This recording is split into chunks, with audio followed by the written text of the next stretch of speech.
Hello everyone, my name is Sipra. I am a technical specialist from Intellect Systems. Throughout the course of this video, I will explain how to use the Fleetly Student Transportation System Parent App, also referred to as the Fleetly STS Parent App. The STS app enables parents to track their children's school buses in real time. If you have not previously installed the app, please refer to the link in bio, which contains instructions on how to install the app. In order to use the Parent App, you will require a username and password, which has already been provided to you by the school. If these details have not been provided to you, please contact the school. For the purposes of this video, I will be using a demo login. After logging into the app, you will be taken to the dashboard page. The dashboard page within the app enables you to navigate to various sections such as routes, vehicles, messages, etc. However, the functions of this app will differ based on how your child's school configures their transportation system. If your school has provided all parents with a common login, please note that the routes function is not as relevant, therefore Fleetly recommends you to use the vehicle section to view the live positioning of the vehicle.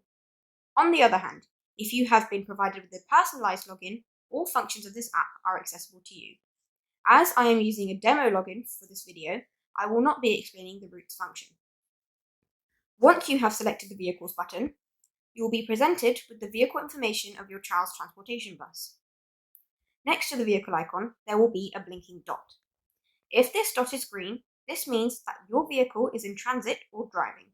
If this dot is grey, this means that the vehicle is offline. If this dot is blue, this means that the vehicle is not being used. After selecting the vehicle listing, you'll be taken to the screen that displays the live vehicle tracking and all previous journeys. If the vehicle is live, parents will be able to track its movement as displayed on the screen. The next feature I will be going into is the Messages feature. This feature contains all messages announced by the school.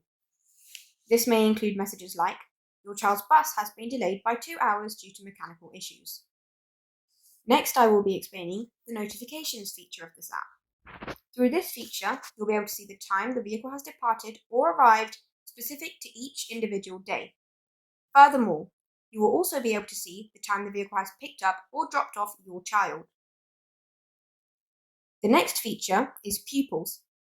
This feature contains information specific to your child, for example, your student's ID, class, section, etc. The final feature of this app is Settings. The Settings feature allows each parent to enable or disable push notifications. If you have a common login, please do not alter this setting. I hope that this video has been helpful to you. If you have any more queries, please contact your school. They will be able to assist you. I will now conclude the demonstration. Thank you very much.